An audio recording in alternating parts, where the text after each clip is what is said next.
So this is just kind of a fun drone video that was taken right by the bridge in Theodosia, so only a couple miles from the property. That concrete slab you see at the bottom there, that's one of the public launch ramps. Big, wide public ramp that makes it very easy to launch a boat here. So Bull Shoals Lake, that's what we're looking at. And again, this was just a video that was kind of for fun to see what kind of activity was on the lake. This would have been in the summertime, and there are a few people out there. There's somebody pulling a tube. It's just a great lake. I mean, it's enormous. Everybody's friendly.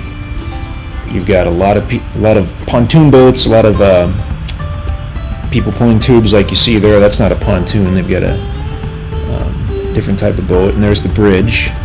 So that's Highway 160 going over Bull Shoals Lake, and in just a second we've spliced in a little map, and that'll kind of give you an idea of where we are relative to the properties. There we go, Bull Shoals Lake.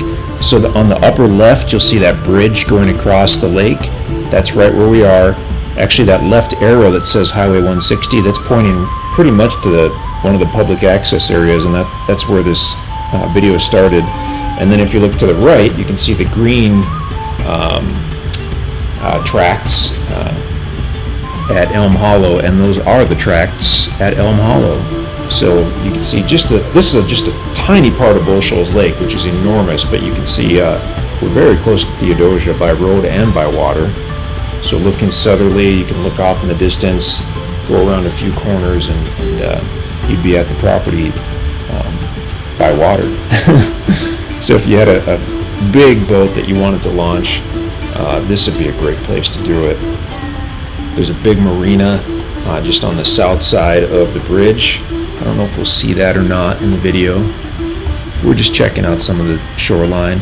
So all the shoreline around Bull Shoals Lake, including what we're looking at now, is owned and controlled by the Army Corps of Engineers.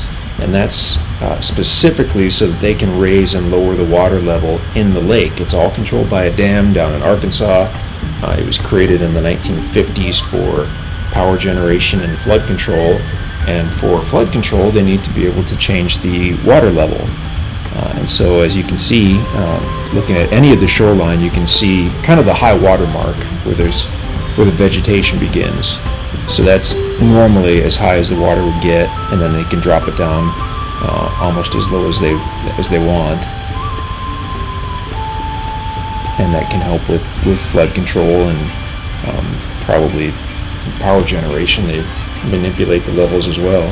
So looking southerly off on the right, you can see another, I think it's another public access area, and then the big marina and restaurant behind that. Like a tree out in the water. The shoreline by the marina is fairly shallow, so probably the water levels right now, when this video was taken, were higher than they normally would be, so it made that tree look like it was way out in the lake. Gorgeous area. With such a big lake with so many miles of shoreline, it just never feels crowded. You've got literally hundreds of coves that you can go and fish and hang out in, or goof off with jet skis or pontoon boat or whatever. Places rent boats. Makes it really easy to enjoy the lake. So it's awesome to have these tracks at Elm Hollow. We're super excited about that.